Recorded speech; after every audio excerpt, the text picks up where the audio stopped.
She only asked him to zip her dress, a small favor.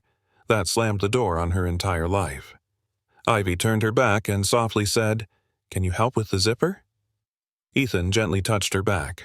Neither of them spoke, but behind the door, someone saw everything. The next morning, her keycard didn't work. Security escorted her out of the building. Ivy stood still as the receptionist gave her a pitying look. On the large screen, breaking news. Had gold digger stylist, a black stylist, seducing a young CEO. No one asked her anything, no explanations, only the sound of rain, and Ivy's footsteps fading across the wet pavement. Her cheap umbrella didn't cover all of her hair, but she didn't bow her head. This is where it all begins again, because if they judged her over a zipper, she'd make the world unzip the truth. Have you ever been misjudged based on how you look? Don't miss Ivy's story. Subscribe to follow her journey. Ivy's hands were stained with cheap dye. She scrubbed until her fingers peeled, not to be clean, but to hide the scent of poverty. In the morning, she placed her grandma's meds in the cabinet. Her grandma hummed an old tune, then asked, "Who are you again?" Ivy smiled. Not sad, not bitter. She once worked at a high-end salon. One day, a white client refused to let someone like her touch their hair. The manager didn't defend her, just said softly, "We have to protect the brand image." That day, Ivy packed her things in silence. A box of color swatches, a handheld mirror, and a quiet ache in her chest. At night, she laid her head near her grandmother's feet, listening to her steady breathing.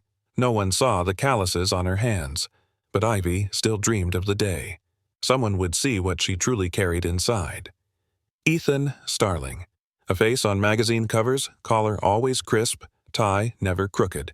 They called him the new generation CEO. Only he knew. Every decision bore his mother's signature at the bottom. In the boardroom, Ethan spoke with confidence about HR strategy. Celeste sat beside him. She adjusted a word in his presentation and looked straight at the CFO. "This is our position." After the meeting, everyone praised Ethan's strong leadership. He only nodded, used to getting credit for things that were never really his. In the car, he loosened his tie. A message from his mother appeared. "Be early. There's someone I want you to meet." He didn't reply, just stared out the window, at the empty seat behind him, the same seat he felt inside himself. Ethan's collar was slightly askew. Ivy leaned in to fix it without a word. Her fingers brushed the expensive fabric. He stepped back slightly, avoiding eye contact. "Say next time." She pulled her hand away, not from fear, but from familiarity. She nodded and continued adjusting his tie in silence, like a shadow. Ethan glanced at her in the mirror. Tightly tied curls, no makeup. She looked like no one he had ever worked with. The room was small, yet suddenly felt dense. Something unspoken drifted between them. Ivy stepped out first. Ethan looked at his wrist. Just one brief touch, and the warmth lingered. For the first time, he remembered someone who didn't belong in his world. The first fitting. Ivy stood in front of Ethan, adjusting the lapel of his blazer. He didn't look at her, eyes fixed on the mirror, but his shoulders tensed when her hand grazed his chest. "You should go with charcoal, not navy," she said quietly. Her voice was calm, but her palms were cold. She'd never stood this close to a man like him, for this long. Ethan didn't speak, just nodded. His eyes drifted to her hair, then paused at the ink stains on her wrist. She didn't know. His gaze lingered longer than a blink. As Ivy stepped back, Ethan slightly turned away, but his hand still held onto the jacket hem, as if not ready to let go. No words followed. Only the sound of zippers and the faint beat of a heart, missing its rhythm. Some emotions don't need words. Sometimes a single touch can shift the way you see someone. A launch party. Celeste entered with a blonde woman in an ivory dress. She smiled lightly. "This is Olivia. She'll lead PR starting next week." Ethan froze. Ivy stood behind him, still clipping the mic onto his lapel. Olivia glanced at Ivy. Not cold, not warm, just enough to say, "I belong here. You don't." Ivy bowed slightly. Olivia responded with a perfectly polite smile. Celeste tilted her head. "Olivia went to Harvard with Ethan. They were very close." She said it just loud enough for Ivy to hear. Not one word extra, not one wound spared. Ivy stepped back. The corner she stood in was darker, but she knew. Some people are born to be chosen.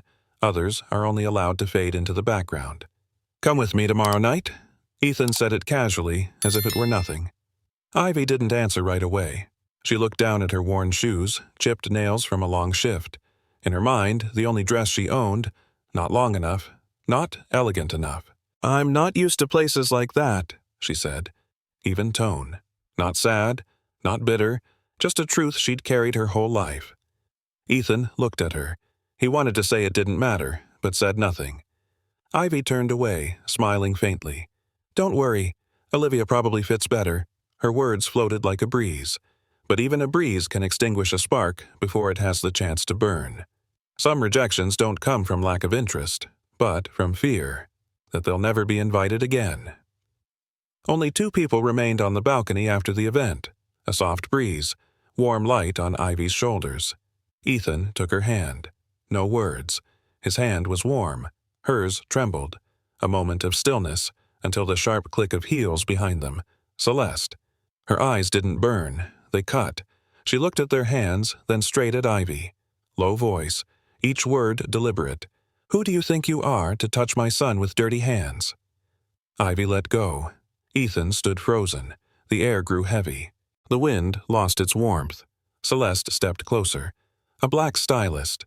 No background, no degree, no future. She smiled. "What makes you think you belong in the Starling family?" Ivy said nothing, because any answer would be dismissed as an excuse. "That's enough, Mom." Ethan's voice was low but firm. Celeste turned. For the first time he met her eyes without flinching. "You don't get to humiliate her." He stepped forward, standing between her and Ivy. "She's not some object you get to judge by race or background." Celeste smirked. "You're losing control over a girl beneath your class." Ethan's hands tightened. "I love her, not because she's like anyone else, but because she's not like anyone else." The air was ice. Ivy stood behind him, not touching, not retreating. Celeste looked at them both. A long stare. Then she turned and walked away. No more words. But everyone knew the storm hadn't passed. It had only reached the edge of the sky. The documents lay neatly on the glass table. Old leather cover, black ink in stiff handwriting. Ethan flipped to the last page. Bold letters. "Assets will not be transferred if the heir marries outside the pure white bloodline." He couldn't believe it. A clause written by his grandfather, preserved by his mother, hidden all these years. The entire board had known. No one opposed, because no one ever tested it. Ethan sat still, staring at the courtyard beyond his office. He never imagined that to love. He'd need permission from the dead. $1 billion empire, and yet a heart worth nothing. If you were Ethan, would you keep the power, or walk away with the one you love? "I'm afraid your skin tone doesn't align with the campaign's visual direction this season." The PR manager said it lightly, as if choosing a paint color. Ivy froze. The campaign deck was still in her hands. Concepts, mood boards, palettes, everything came from her. "We're going for a lighter tone, closer to our premium demographic." A sentence, not overtly insulting, but crafted to push her out, gently, wordlessly. Ivy gave a faint smile. No protest, no questions. She knew if she spoke up, they'd say she was being too sensitive. The shoot continued. A lighter-skinned model wore the same design, posed exactly as Ivy had directed. Ivy stood outside the studio, gripping her sketchboard. Not because she regretted it, but because, once again, she was erased from what she created. The new campaign images took over the homepage. Olivia wore the dress Ivy designed. Caption, "Elegance reimagined. Pure, modern sophistication." Ivy's name was nowhere, no credit, no thanks. A few hours later, social media erupted. An anonymous account posted a photo of Ivy and Ethan in the fitting room. It captured the exact moment he held her hand. The hashtag stylist scandal exploded. Comments poured in. Is she a stylist or a side chick? Climbed the ladder in a waist-tight dress? Ivy shut off her screen. The room was dark. Her phone kept buzzing, but what hurt most wasn't the words. It was Ethan's silence. No defense, no denial, just her backed into a wall by a name she never chose. All the tests are correct, Ivy said, her hand resting lightly on her stomach. A small, but very real gesture. Ethan sat across from her, silent for so long the air itself felt heavier. "What are you going to do?" she asked. No blame, no expectations. She just wanted to know. Ethan looked down at his glass of water. He didn't deny it, but he didn't reach for her either. "Are you sure?" 3 words, enough to make her lean back in her chair.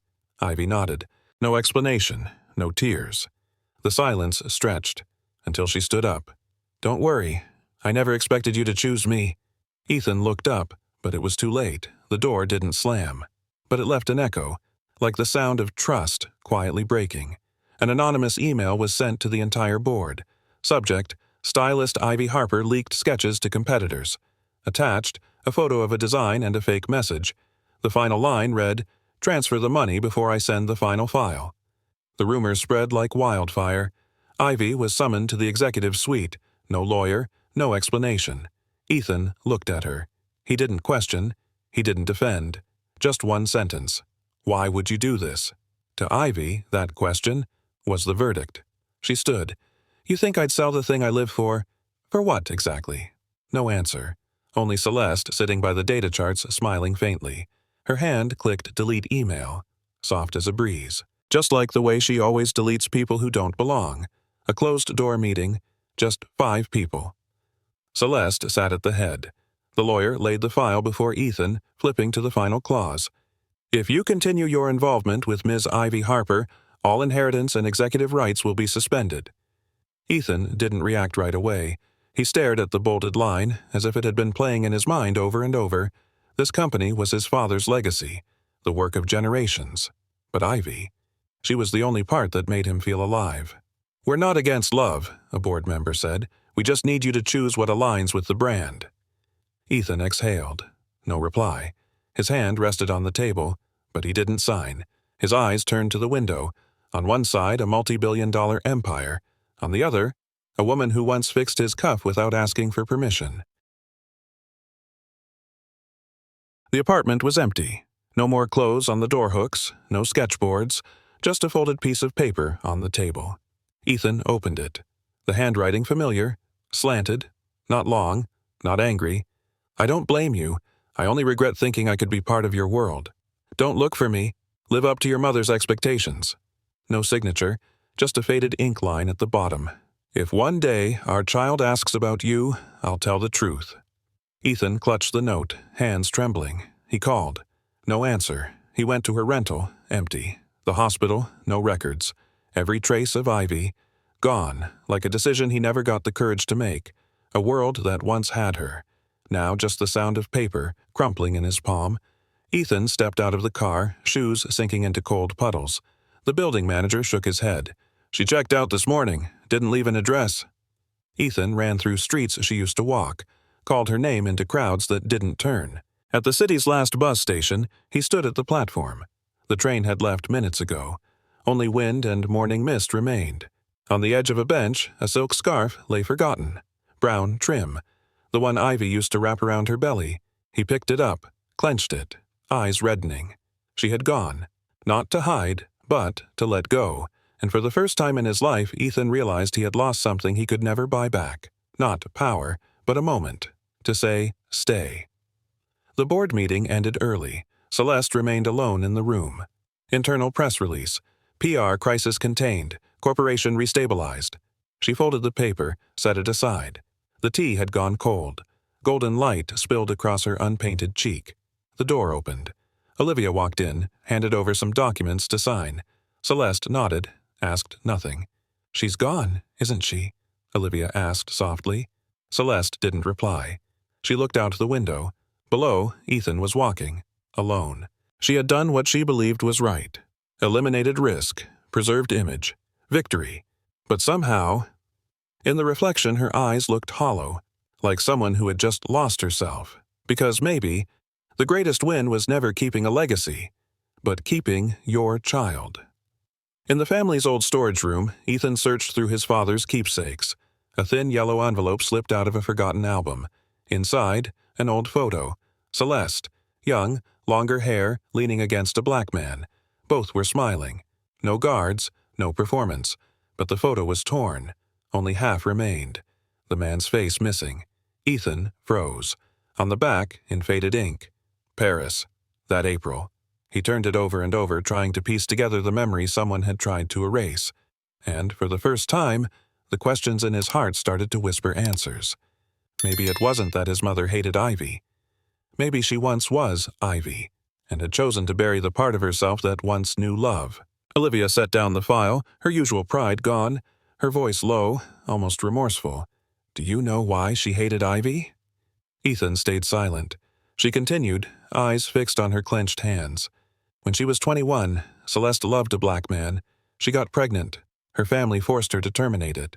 She disappeared for 6 months, came back with short hair, and she never laughed again. Olivia reached into her pocket, pulled out the missing half of the photo. It matched perfectly with Ethan's. She didn't hate Ivy.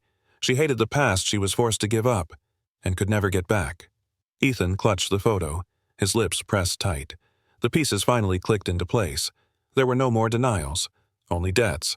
Which pain cuts deeper, being rejected for your skin, or giving up love because you couldn't stand against your own blood? The nurse pointed down the hallway. Emergency delivery, no family present. Ethan ran, heart pounding in his chest. Through the frosted glass, Ivy lay motionless. Blood soaked the sheets. Her eyes were shut. Her hand clutched the bed rail. Beside her, a newborn incubator. Empty. A nurse rushed in. She lost too much blood, the doctor said softly. Both mother and babies are critical. Ethan froze. He tapped the glass, called her name. For the first time, not in anger, not in doubt, just a prayer, and the one thing he'd never had the courage to say, please don't leave me. Not now, when I finally learned how to hold on. He pressed his hand to the cold glass. On the other side, her eyes remained closed. But his heart, for the first time, had finally woken up. Soft morning light filtered through the hospital curtains. Ivy blinked, vision blurry. Then clear, Ethan's face, resting by her bedside, still holding her hand. I heard you calling. In my dream, she whispered. He looked up, eyes red. It wasn't a dream, he choked. I called until I had nothing left. She looked around. Monitors, steady beeps, IV lines. And the babies? 3, Ethan answered quietly. They came early, but they're okay, in incubators. She closed her eyes. Tears slipped down her cheeks, not from pain, but from life. Ethan leaned his forehead against her hand. No more hiding, no more excuses, just gratitude that she was still here. The neonatal room was quiet, only the hum of ventilators. 3 incubators stood side by side. Ethan placed his hand on the glass. Ivy sat beside him, her hand bandaged, eyes tired but bright. The nurse asked for names, Ethan said softly. Ivy looked at each baby, one with honey-brown skin, one pale like milk, one glowing with warm pink tones. Amber, she said, pointing to the first, like the color of morning light. Snow, he continued. For the lightest one, you always said snow felt pure. Ivy nodded. Sienna, she whispered, earth-toned, strong, warm, real. 3 skin tones, 3 names, not the same, but born from the same love. No one chooses the color they arrive in, but we can choose how we live, together, within it. Morning headlines. Celeste Starling, former CEO indicted for media tampering and fabricated records. Olivia stepped out of the car, flashbulbs lighting her face.